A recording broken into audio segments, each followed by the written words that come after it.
My name is Kathleen Heim, and I am the author of The Rule of Nines and host of the podcast Love You, Live You.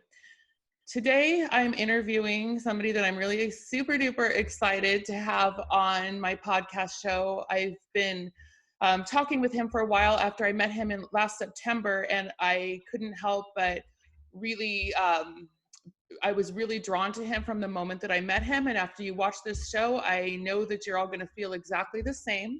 So first thing I'm going to do is I'm actually going to read his bio. His name is Dylan Slattery, by the way. And Dylan, welcome to the show. Thanks for having me. You're very welcome. So happy to have you. So Dylan is one of the youngest high performance coaches in the world. And this is all thanks to his faith, his family, and being a two-time cancer survivor before the age of 27. Now that includes a stage 4 diagnosis with a less than 15% chance of survival. And whenever I say that, I get chills. I'm a nurse and I know how serious that is. Stage 4 cancer is basically, I hate to say it, but most times it's really a death sentence, and you know that. And so Dylan has experienced the spectrum of emotions that life has to offer. He struggled with depression, anxiety, a near suicide attempt, all the way to coaching championship teams, working with Division I athletes, which is quite an accolade, and speaking across the country. I have had the opportunity of hearing him speak, and never would he disappoint because he speaks from his heart. So Dylan shares, after all he's been through, Dylan now shares the mindset that helped push him through to overcome the odds, beat those odds, that 15% survival rate, and create a life on the other side that no one could ever see coming. Again, Dylan, I welcome you to the show. And again, I'm so excited to have you here. I know your message is going to change the lives of many people. So I gave a little bit about some of your struggles with depression and your struggle, with cancer ×2 before the age of 27. And I would like you to speak to that, to your depression. Absolutely. Yeah. And thanks again for having me. I think what you're doing with the show is really powerful, to be able to reach a ton of people and just be able to say, live your life. And most importantly, love the life that you live. So yeah, with that, my story, even though I live in Denver now, I'm from Northeast Iowa. So I'm from small town, rural Iowa, where if anybody's seen the movie The Field of Dreams, you can see the baseball stuff in the background. I'm a huge baseball fan.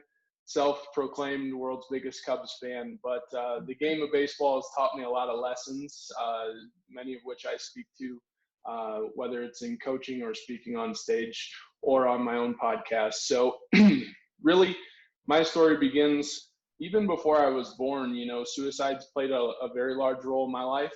My dad actually took his own life a month before I was born, but my mom was remarried shortly after my second birthday. Had a very good upbringing. I played 4 sports in high school. I was an Eagle Scout. I was doing all the right things. I got good grades. I was checking all the boxes that the world put in front of me. But I got to a point when I was in college where I was double majoring. I was doing all of the things that I was supposed to be doing, but I still felt empty. And so shortly after my 22nd birthday, I had surgery on my neck. So we found a mole on my neck that tested positive for melanoma. And I wanted nothing to do with being a 22-year-old with cancer. And so oftentimes people would come up because at that point, the scar looked a lot worse than it does now. And people would ask me if my neck was bleeding, what was wrong or what happened. And I wanted nothing to do with being a 22-year-old with cancer. And I think part of that was, when I was 19, a friend of mine, he was a year older than me in high school, actually lost his life to melanoma. So he missed a few days of class when he was in college. And finally, his roommates were like, you either need to go to class or go to the hospital. He went to the hospital and he was dead just a few weeks later from the very same cancer that I would get a few years later. So I wanted nothing to do with that. I didn't want to be identified with that. And in a lot of ways, I started to develop these masking habits, whether it was with food, alcohol, or even drugs. And so I was doing everything that I could to mask the reality rather than doing everything I could to change the reality of which I was living. So that happened when I was 22. About 8 months after that, I survived a car accident where I lost a high school classmate and friend of mine. So we were in a truck. She was in the back seat behind the driver. I was in the back seat behind the passenger seat. And it was an icy night out, winter night in Iowa.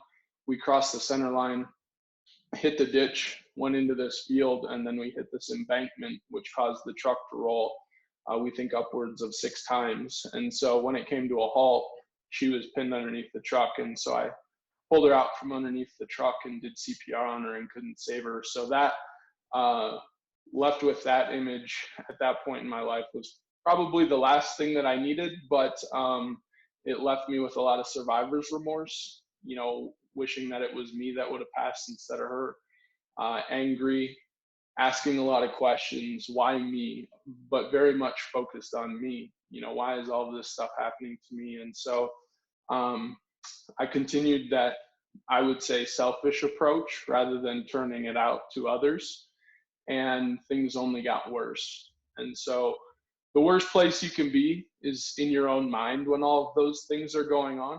And so it came to a halt in March, right before my 23rd birthday, where my mom got a phone call from a few friends of mine that were worried that I was either going to take my own life or hurt myself. And so I woke up the next morning to my mom shaking me awake, fully expecting to find me, you know, potentially dead. So that was a wake up call for her. She didn't really know that a lot had been going on up to that point, at least in my head. And so we made the decision at that point that it was in my best interest to leave school.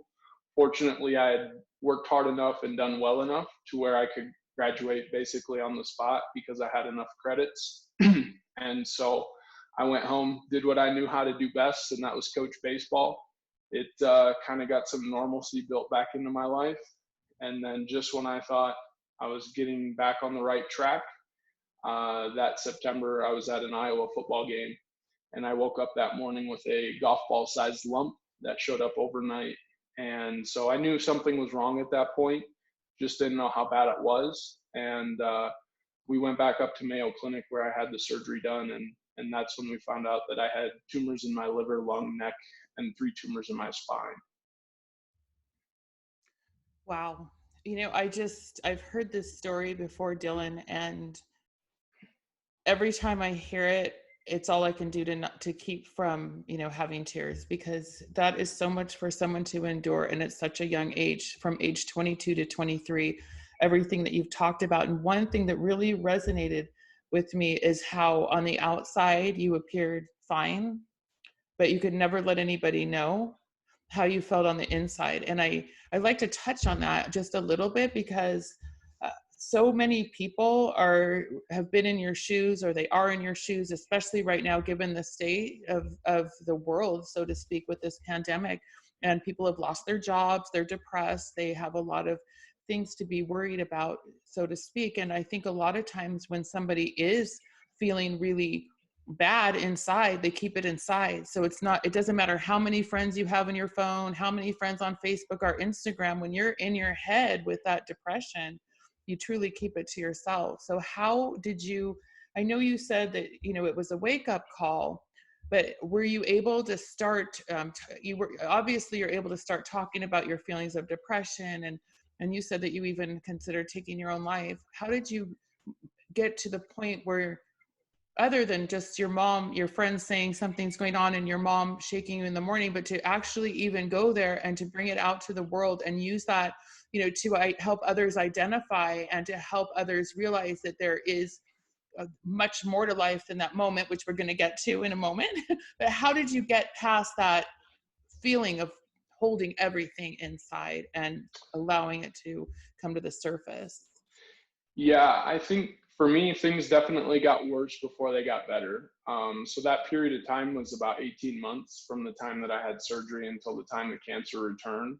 And so, you know, about 12 months in was probably the peak of those feelings, where again, it got to the point where I was under the influence of alcohol just made some comments to my friends about feeling hopeless, lacking purpose and direction.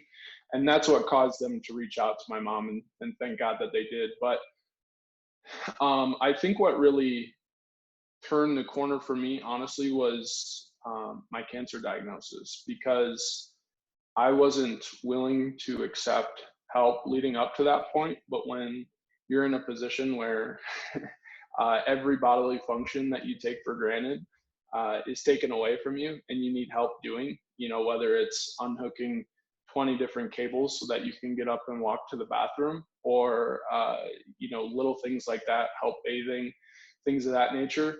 When you're diagnosed with cancer, people automatically assume that you need emotional support too. And so that's where I had so many people step up, whether it was parents of kids that I had coached in the past, or, family friends, my own friends. My brother would take off in between classes and just sit next to me while I was doing treatments, knowing that just being there for someone, you don't have to know what to say. You don't have to say anything. Just having my brother with me, or, my family with me when I was, in the ICU for 4 weeks doing treatments every 8 hours, just having someone there, knowing that you're not alone in the struggle, is everything. And so I think that for me, the cancer diagnosis was exactly what I needed at that point in my life, and it helped me in so many different ways. But my message is, it doesn't need to go that far to ask for help or accept help. One thing I'm hearing from you, Dylan, is that you had your first diagnosis of cancer and you beat that. And then you went into this state of depression and you wanted to take your own life.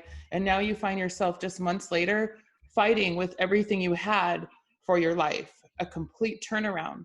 And a lot of that, I hear you saying that you started to find what motivated you, basically, what your passion might have been at the time, which was, you said baseball and coaching. Tell me how that, finding a focus, and how that baseball and coaching might have helped you move past that feeling.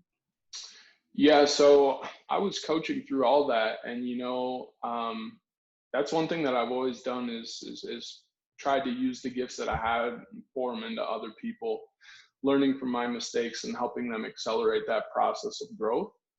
But it was just, for me, baseball was just something I loved. I didn't really think about it. And I think, when you follow your passions, they always say, it doesn't seem like work. And for me, it wasn't. But I also, at different points in our life, we can use different things as excuses. And so at that point, I was young. It was like a summer internship, my coaching was. So I didn't have a full-time job, but I coached baseball.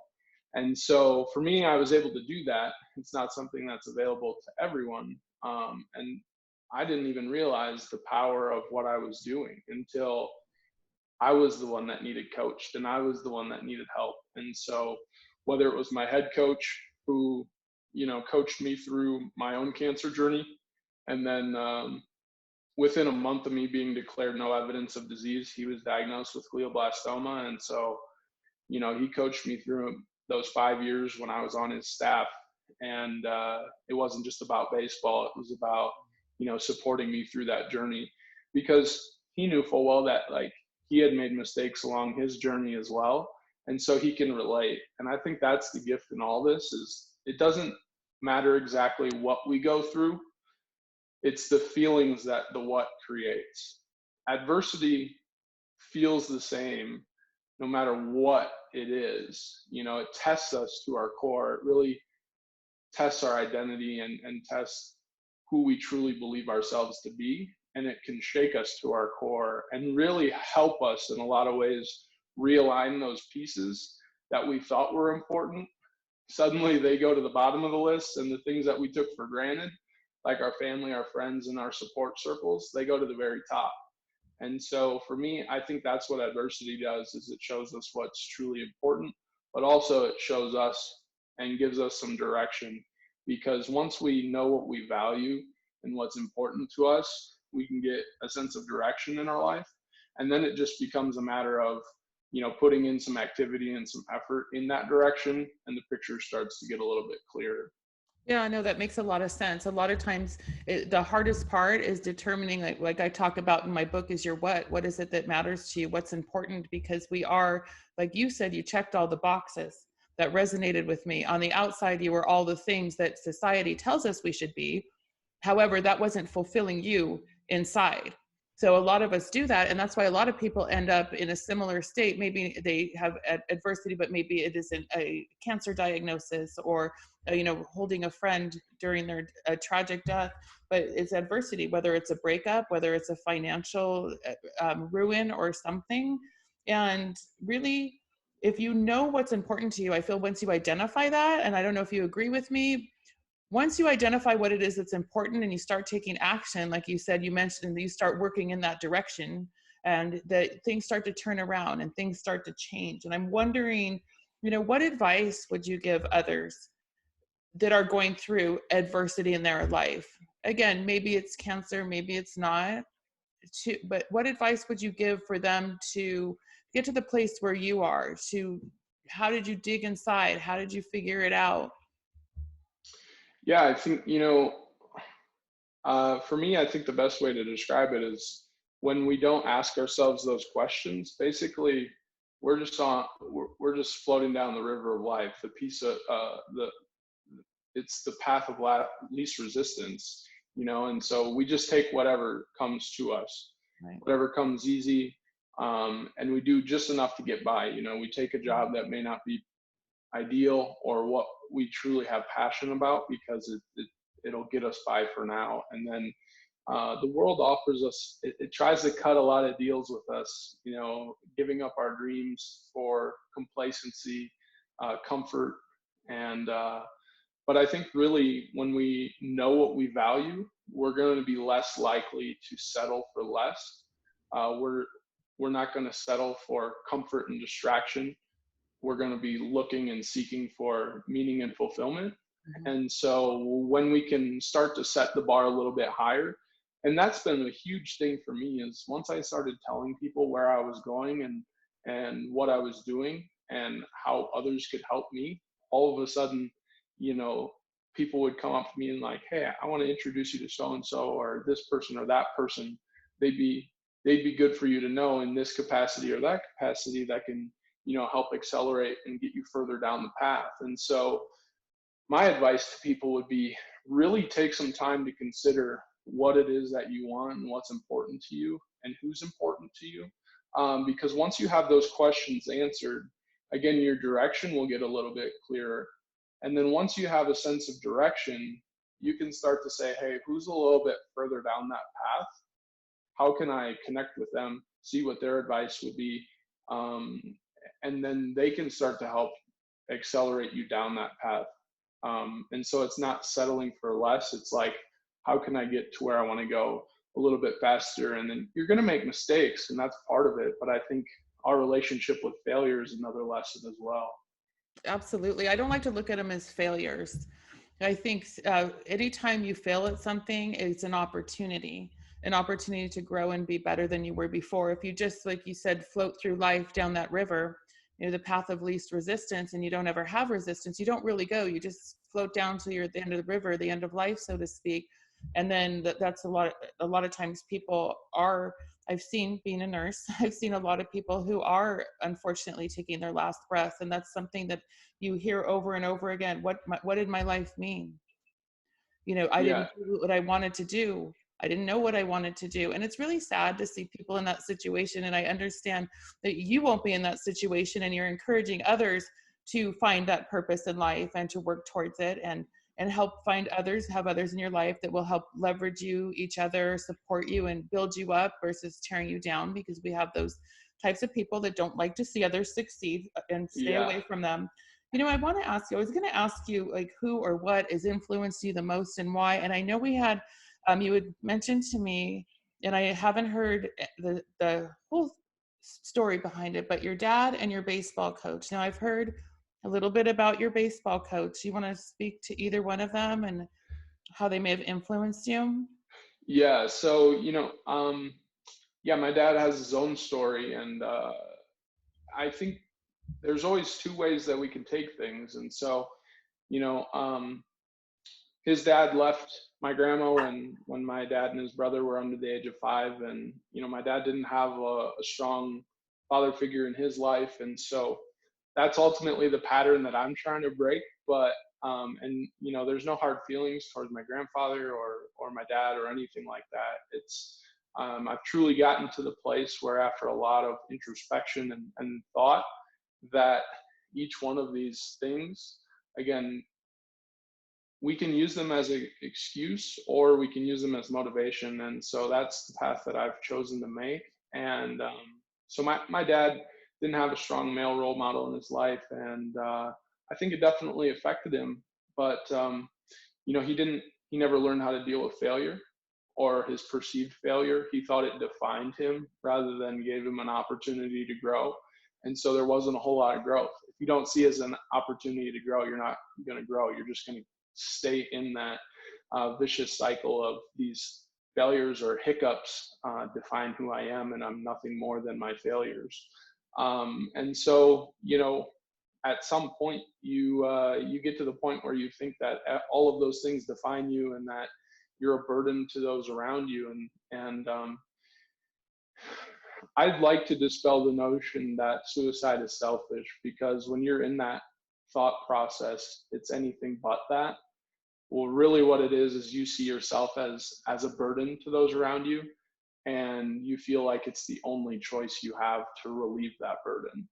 And so, like I said, I don't hold any hard feelings or grudges towards my dad. And so what that created for me was an opportunity where I had a lot of male figures that stepped up in my life, and a lot of them were through the game of baseball. So, from my first baseball coach when I was like 6 and 7 years old, just started learning a lot of life lessons about, just because you strike out doesn't mean that should keep you from stepping in the box the next time. And so my baseball coach, he was a teacher that I met my freshman year of high school, and he taught at my high school for about 42 years, I think it was. Taught my mom, my stepdad, and really he was just a legend in the state of Iowa when it came to baseball. When you mentioned Beckman High School and baseball, Coach Jink was the next thing that came out of anyone's mouth. So he won almost 1,100 baseball games in those 40 plus years, which is crazy to think about. I ran the numbers the other day, and it was like you'd have to win 25 games a season for like 40 some seasons. Wow. just to tie him. Yeah. And so he was an absolute blessing in my life. He was just a light of positivity, and the way he connected with his guys, whether it was his returning all-stater, an absolute stud, or the fringe varsity guy that probably wasn't going to play a whole lot, he made each of those guys feel like they had a vital role on the team because they did. And he truly believed that. It wasn't a facade. He felt that both of those guys and everyone in between each had their role. And if we played our roles to the best of our ability, and again, it wasn't contingent on what he needed us to be. It was what he thought we could be, and he could see things in people that they never thought they had in them. And he had a way of bringing it out of them. And I think that's what a great coach does. And that's what he did for me. Wow. So, yeah, whether it was in the classroom or on the field, he had this way of kind of showing you in a nice way, I guess you'd say, of like, this is where you're at. And it may not be what you want to hear, but this is what I think you can be. This is where I can see you going. And these are the steps. Like if you put in the work, if you're willing to put in effort outside of practice, you can get there. And so he got you to buy in and put in extra work outside of practice. And, a lot of guys became more than they thought they could be. And I think that translates into so many areas of life. It's like, if you're willing to do a little bit more than everyone else, you're going to get results that are a little bit better than everyone else. And you're going to see that you're way more capable of anything that you thought you were. Wow, I love that story. And it makes me think of something, and I'm assuming that you would agree with me. So even your coach saw something special in everybody. And I've realized in life that affirmations are everything. You have no idea what you say, if I said something to somebody or you said something to somebody, whether it's positive or negative, how much it will impact your life. I'm going to apply it to our situation right now.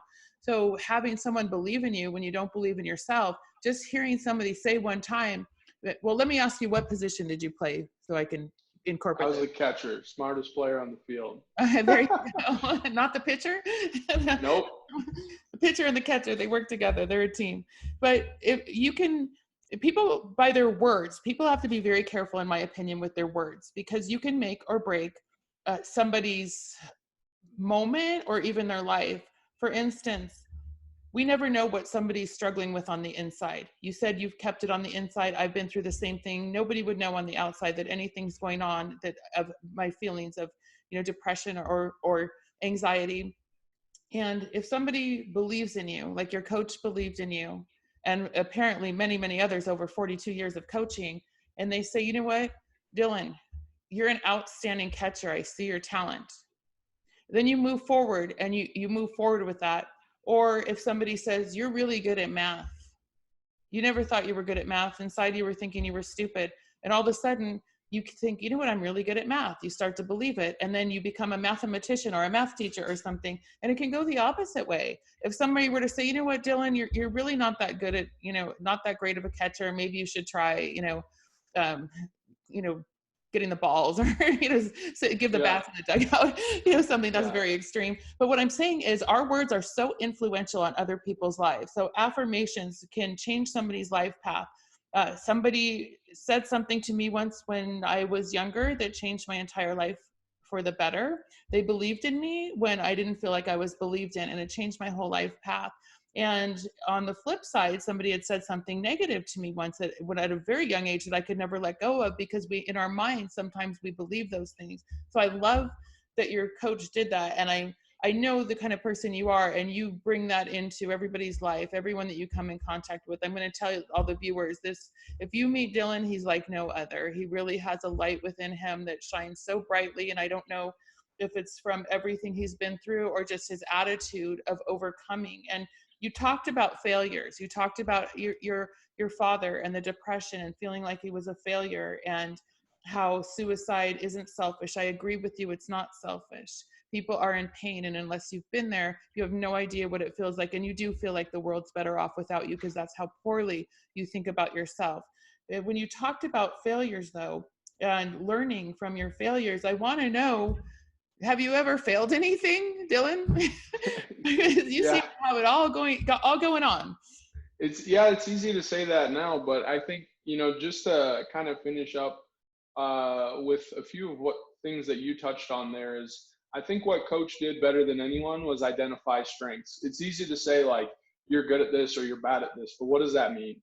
There's a lot of in between, and there's a lot of specifics in there that we're making assumptions about through those statements. And so by being specific and like, these are your strengths, and if you play to those strengths, you can really carve out a role. Because again, that's the thing, is like when you have 20 guys on a team, they're not robots. People aren't robots. We have very different skill sets, and even among those skill sets, different variations of skill and strengths and weaknesses. And so when you can help someone identify their strengths and really get specific on those things, that's when those people can start to say, hey, not only am I, because in some ways I wasn't a good catcher. I wasn't the best hitter. I wasn't the best, offensive catcher, but I was able to build rapport very well with my pitchers. We were always on the same page. I was very strong with my pitch framing, so I could get pitches called strikes that maybe were a little bit outside the strike zone, and that helps my pitchers. So little things were like getting better at blocking the ball. So if they throw the ball in the dirt, base runners aren't moving up a base. If we can make the other team put 2 or 3 hits together to score a single run, that's different than if we walk a guy, ball gets by the catcher, and then only it takes 1 hit for them to score a run. That changes the game. And so if we can get everybody on the field to buy into the concept that if we're playing to our strengths and using what we do best, we're going to be better off as a whole, as a cohesive unit. And I think you see that a lot on the athletic fields is a lot of teams, you always see the dream teams, and how do they not win every championship when you assemble, 5 guys on a basketball court that are better than everybody else? And I think it's because a cohesive team, a cohesive unit is always going to be stronger than a group of individuals. There's a strong distinction between those two things. A group of individuals, each individual is trying to get theirs. They're trying to fill up the score sheet to make themselves look good. A true team is comprised of individuals who are willing to make sacrifices for one another in betterment of the team. I'm going to put my body on the line to block this ball to give our team a better chance to win. There's no stat for me as a catcher, that's going to help me in that situation, but I'm willing to do that for the team and give us a better chance to win. And I think that's what Coach did. The other point I'll make is this. The reason why it's important to establish direction first before you seek advice is because I would recommend never taking advice from someone who doesn't have at least some sort of experience in the area that they're giving advice on. It's easy to take advice from someone who's in section 400, cheering from the stands, never played the game, doesn't have any experience to speak on. And on Monday morning, they're critiquing the coach. They should have done this, that, or the other thing in the fourth quarter. It's easy to do that, but it's harder to admit your own faults and say, I've been down this path. This is what I've learned, and this is the advice that I would give you. So just a few things around that, because it is true that both positive and negative comments can affect us. But one thing that I've learned is that be very careful about who you accept advice from or take criticism from, because if it doesn't come from a place of love, it's not in your best interest anyway, and B, if it doesn't come from a place of at least some sort of expertise or experience, they have no foundation to stand on. Wow, I love that. That's great advice. Great advice. Especially, a lot of times people think they're experts at something when actually they're not. So it's good to take advice again from somebody who's an expert. But one thing I'm thinking about, and I'm sure that you do this in your life, Dylan, is you take that game of baseball, which you love so much, you're so passionate about, obviously, and you talk about how you work together as a team and find each other's strengths and you utilize their strengths. And there's been studies that I've read, if you try to improve your strength, you can improve, I want to say it was somewhere in the realm of 2,000 times in that area. But if you try to improve something that you're just maybe not that good at, you'll improve, but maybe not quite as much. So when you're working with a team, or you're at work or in your family or just in life, be positive and look for somebody else's strengths and utilize those strengths to make it work. And again, it's not just on a baseball team or a basketball team. I think that's very, very important in life. I think that's a great point too. Just thinking about what that meant to me is like, so many people stepped up to help, but not everybody stepped up in the same way. A lot of my former team moms would, take care of my brothers, because I have 3 younger brothers who I absolutely adore and would do anything for, but they were giving them rides to and from practice, because life doesn't stop when, someone like me was diagnosed with cancer. My parents still had to work. My brothers still had to go to school. They had to get to their sporting events and other things. So some people stepped up, did that. Other people made meals. And then, other people were offering to give me rides to and from my own treatments, contributing gas cards and things of that nature. So it's like, whatever you can do. It's not trying to do more or less than anyone else. It's like, what can I do to help? Right. Yeah. Now is a great time for people to be doing what they can do to help from their own home, so to speak, whether it's sending a meal to a hospital or giving a child, a book to read, whatever it is, no matter how small it is. This is one of those times where we do need to step up for sure. Yeah. And your mom. I have to talk about your mom. Oh, go ahead. And then I'm going to talk about your mom. You had asked about a time that I'd failed, and I kind of sidestepped that question. Yeah, I was going to say, I was going to come back to that. You kind of dodged that, but it's very important, because what I really want people to see, our viewers, is, how how you are able to you have failed, and how you're able to take that failure and move forward and become an even better man for that. Yeah, and that's one of the things that I challenge, what, it doesn't matter who I'm speaking to. It's easy for people, as, whether you're in business or in sports, to get caught up in the numbers, and so one of the things that I challenge all those people to do is really shed your statistic. And so if we can shed the statistic of, I'm more than my sales numbers, I'm more than my average points scored a game, things of that nature, then it becomes like, what actually is failure? And so there's certainly times I failed on the baseball field a ton. Again, I wasn't the strongest offensive catcher, so I wasn't getting on base every time. We came up short in the state championship game my senior year. But then as a coach, I think what I've learned from myself and other people that I've interviewed around the idea of adversity is that we can really use our failures as events to propel us to the next level of our life if we don't let those things define us. Because I feel as if so many people, and I did this for a long time too, when I was 22, I didn't want cancer to define me. So in a way, like, that was a fail. I was perceiving being a 22-year-old with cancer as being a failure in some way, shape, or form, because it was affecting my identity.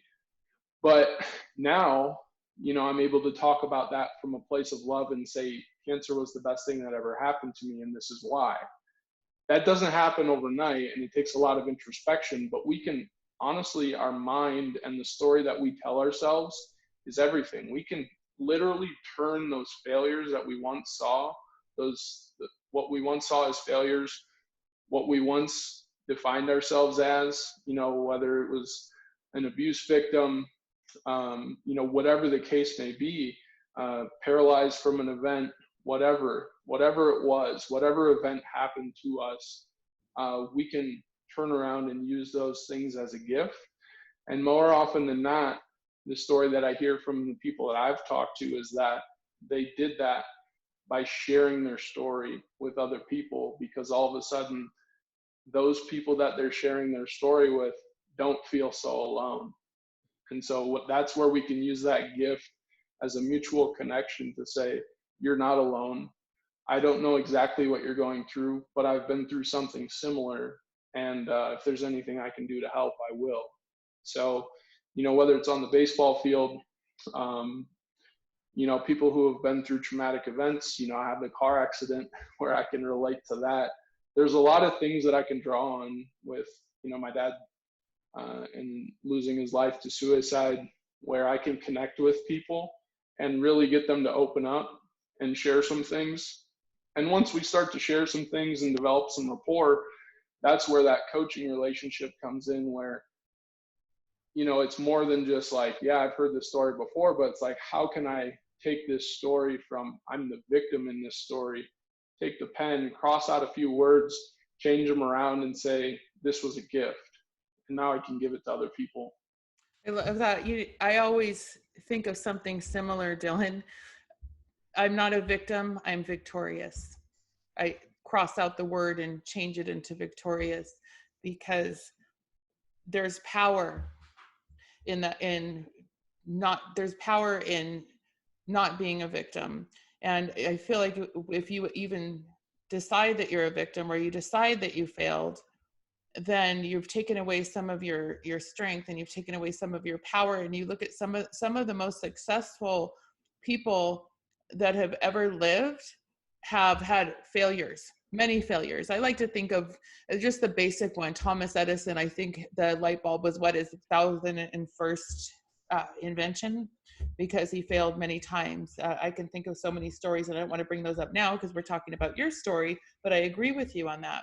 And I love your passion for baseball, and the way it sounds like you're taking all your experiences onto the field, and what your coach of 42 years gave you is what you're giving to others as well. Again, not just on the field. Where is your coach? Is he still? Yeah, so within a month of me being declared no evidence of disease, in January 2017. He was diagnosed just a month before in December with glioblastoma and passed away 11 months after that. But it's the coolest story I've ever seen or been a part of.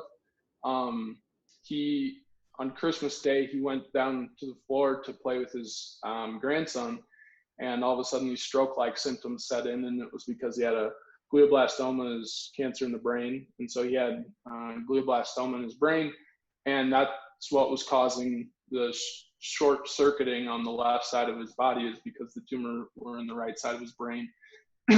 And so I got to return the favor and kind of coach him through his cancer journey, but unfortunately he wasn't able to make it. But the last game that he ever got to see his team play, Beckman Catholic High School, was in the state championship game.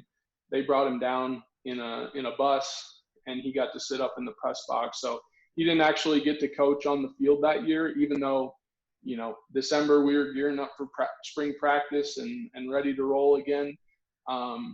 He never got to step in the dugout that season, but we sent him off the right way with the state championship. So he ended his career with 1,088 wins, and the last one was a state championship, and that was the fifth of his coaching career. So he's an incredible individual, and his legacy will definitely live on. And 40 years times 20 players, probably average, that 800 guys that he had the pleasure of coaching and impacting over the course of those years. And so you think about the ripple effects.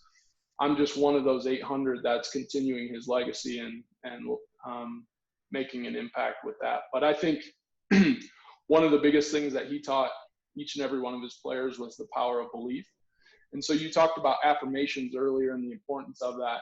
And I think it relates to the story you tell yourself, because if you tell yourself you're the victim over and over and over again, affirming the victim's status in that story, it's going to continue to affirm itself, and you're going to continue to see that play out in life. But that same mechanism, we can use that same mechanism to reverse the process and say, I'm victorious in all those different places in my life, and this is why. And so we do have a choice, even in the midst of adversity, even in the midst of this, coronavirus. We have the choice to tell ourselves, am I going to come out on the other side of this stronger?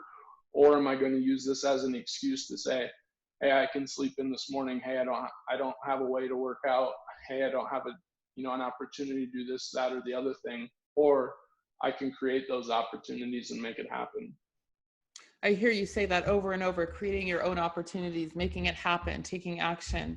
And again, without action, there is no forward movement.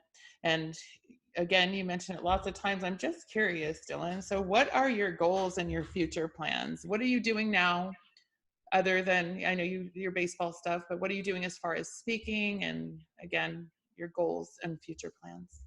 Yeah, so I've gotten to speak to, as you mentioned, some Division I athletes. I really gravitate towards those guys. And one of the reasons is there's so much failure involved in sports. Baseball, I always go back to a couple of guys behind me, Wade Boggs, Reggie Jackson. They got out 7 out of 10 times. They didn't get a hit 7 out of 10 times, and they ended up in the Hall of Fame.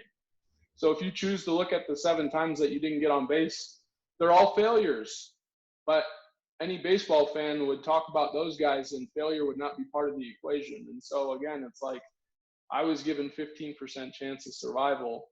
I could have looked at the 85% chance I had at dying, but I told my mom, and you asked about my mom earlier, and she was devastated when we got that news, and she stayed in that place of negativity for a little while. And finally I was like, it can't happen this way.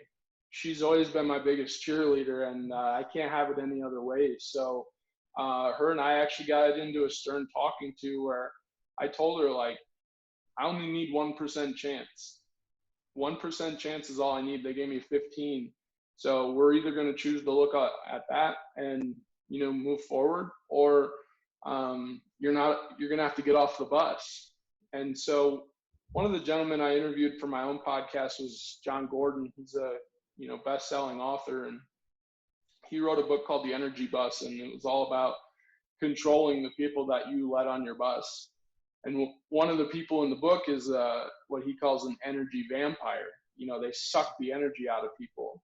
And so I had that in my own life, even during the cancer journey. I had this nurse where I was in the heat of my battle in the ICU, and she was coming in with slumped shoulders, and everything she did, it was kind of like, oh, I just got this vibe where I was very much a burden to her, and all 99% of my other nurses were amazing. And, I joke around with them, and we tried to make the best of the situation, but she was just very negative. And I became very in tune with not only my own energy when I was diagnosed with cancer, because again, I was tied to a hospital bed for 5 days straight over the course of 4 weeks. And so when it's just me and your mind, you become very in tune with what's going on and the changes that are happening, but also you can start to feel those changes in other people. And so I actually had her removed from her shift that night when she came in, and she was just being so negative. I was like, this doesn't fit with where we're going. I'm going to need someone else to take care of me tonight. So I think, at some point, there are going to be some tough decisions that you as a listener might have to make, and you might have to cut some people out of your life for a period of time in order for you to grow. It's kind of like, spring is just around the corner, and anybody who's ever done any gardening or had any trees, there's pruning that has to happen in order for maximum growth. And so the same is true for us. There's some pruning that has to go on in different seasons of our life, so that we can leave behind the old version of us to become a better version of ourselves. Great advice. Yeah, prune the trees, kick them off your bus, right?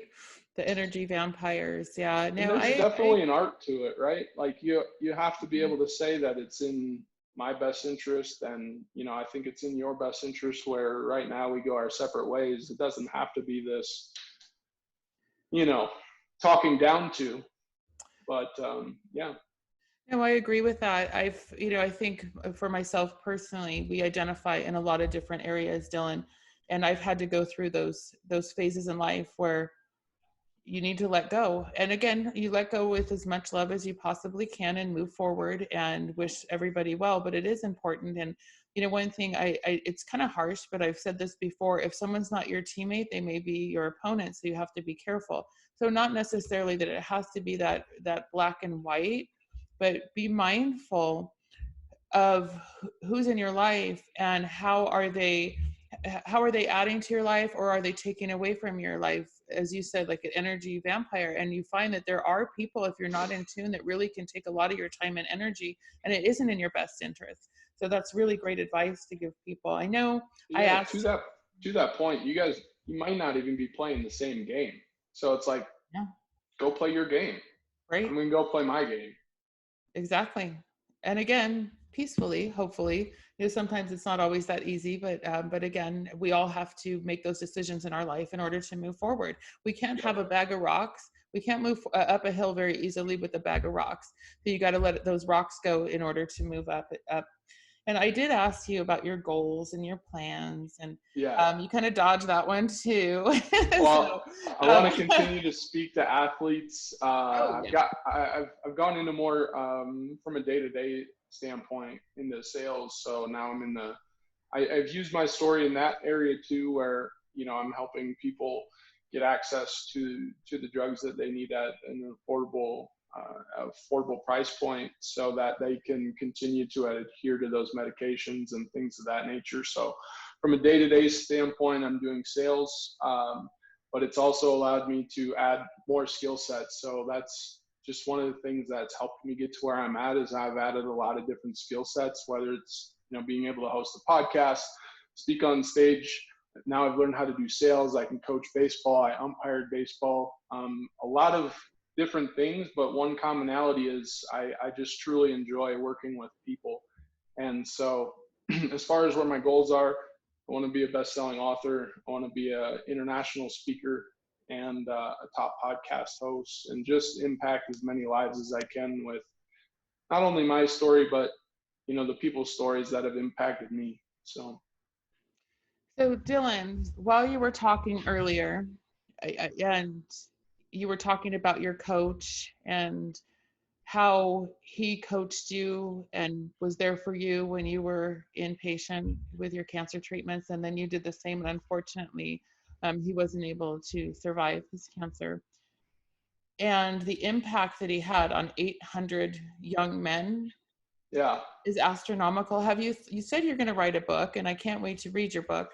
Have you thought about writing a movie about that story of your coach and you?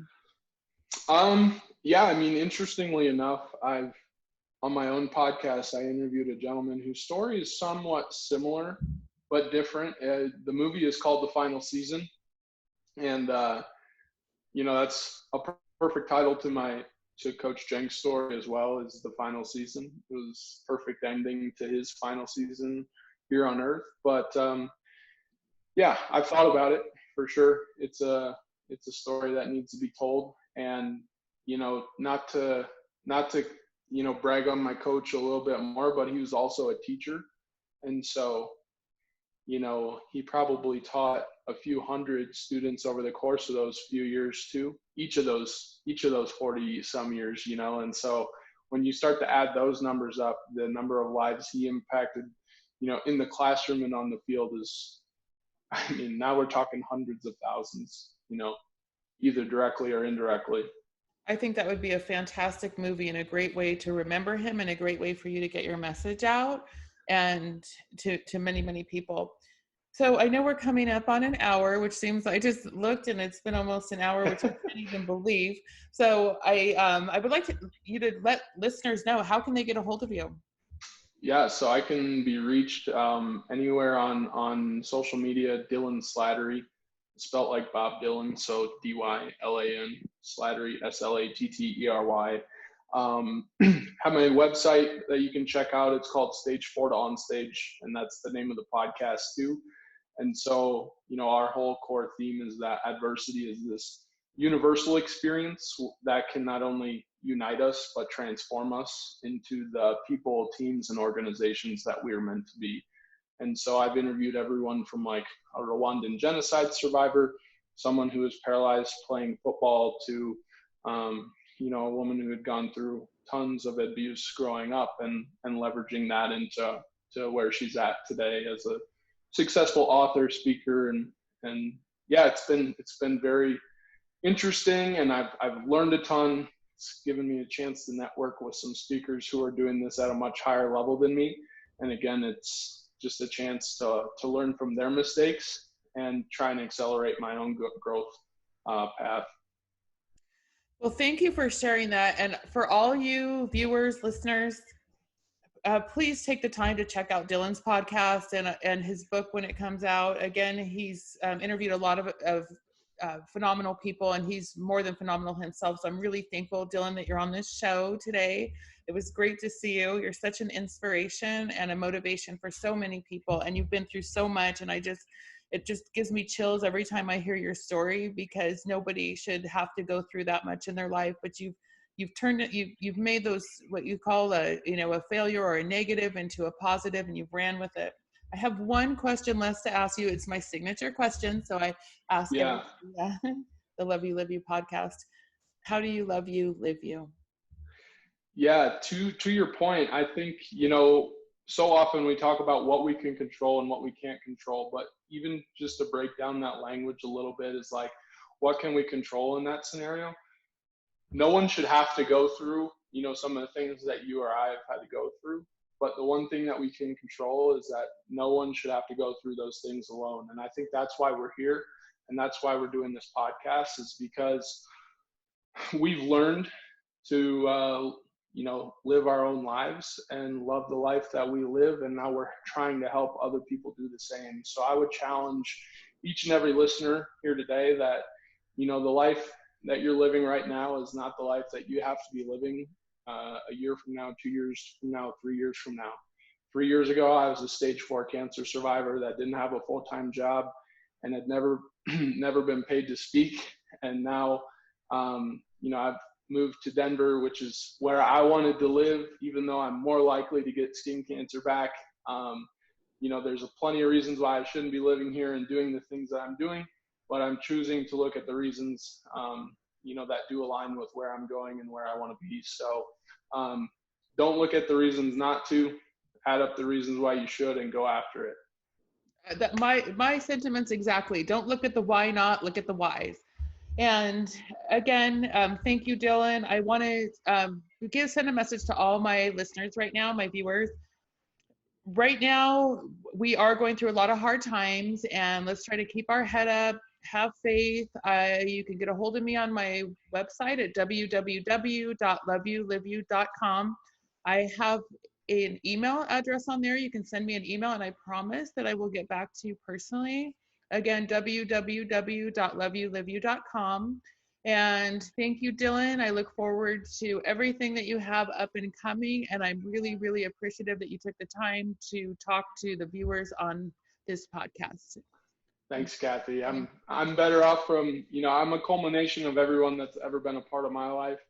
I'm better off from knowing you. And I think our listeners here today are better off from this conversation. So thanks so much for having me. Absolutely. And I'm going to have you back again if you're willing, and have a great rest of your weekend. And thanks for taking out some time from your outdoor activities to talk with all of us. Thank you. All right. Thanks so bye. much. God bless. Bye. You too.